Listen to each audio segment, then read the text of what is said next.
This segment of the news is brought to you by Journey to Recovery. Take the first step. Call 775-382-1072.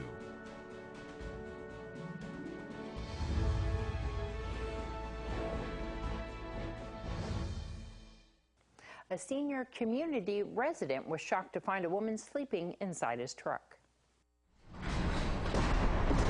Acacia Ochoa has been arrested for burglary at the location on Margaret Street. According to the declaration of arrest, Nye County Sheriff's Office deputies were dispatched to an auto burglary on Margaret Street here in Pahrump. The reporting party said that he found a female sleeping inside his truck, which was parked in his front driveway. The resident also said that he had gone to his first truck in the morning and found that it was disheveled, with paperwork and mail strewn about. He then checked the second truck and found the female inside. Police made contact with Acacia Ochoa and took her into custody. Upon a search of her person, they found pieces of mail with an address at another location on Margaret Street with two separate individuals' names on it.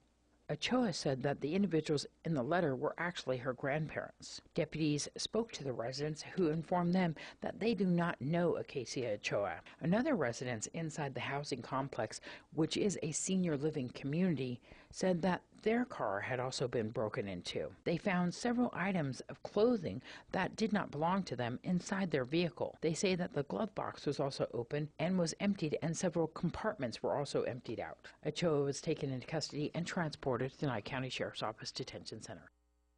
And one person was transported from a two-car crash Saturday morning on the highway. Saturday morning, we were dispatched to vehicle MVA on 160 south of Bella Vista.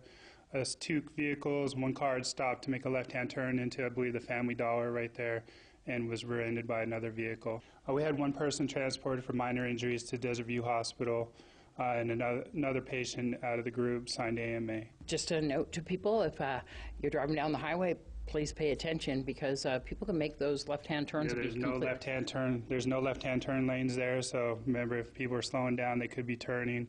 A lot of accidents where people go to pass people that are making a left-hand turn, or just don't see them stopping and hit them from behind. Here's Angela Miles to tell us about the latest stock market decline. Topping our news, President Trump and China are in the spotlight. The stock market tanked on Friday. Boeing and Caterpillar led the way down. Those are just two of the companies that could take a direct hit by a trade war. President Trump warned Friday that his approach to tariffs on products from China could cause a little pain to the financial market, but will be well worth it in the long run. Economists fear a trade war could cost close to 200,000 Americans their jobs. The new head of the Federal Reserve says to expect more rate hikes this year. In his first speech on the economy since taking over the central bank, Jerome Powell noted economic growth is strong and more interest rates are necessary. Facebook CEO Mark Zuckerberg heads to Capitol Hill tomorrow ahead of his grill session with lawmakers. Facebook is becoming more transparent about political ads. The social media site will be rolling out ads with political ties that include who paid for them. Thanks, Angela. Well, Israel is being blamed for striking an air base in Syria following a suspected chemical gas attack that happened over the weekend. Syria said a number of people were killed or injured in the strikes. The strikes comes 2 days after activists say a suspected chemical attack killed dozens of people, including children. U.S. President Donald Trump vowed a response in the next 2 days to the atrocious suspected chemical strike. The Nye County GOP held several debates over the weekend. Each candidate will have 1.5 minutes to respond to each question. Once all the candidates have asked a question, a rebuttal follow-up will be allowed. Candidates will only have 30 seconds to rebut and follow up a question.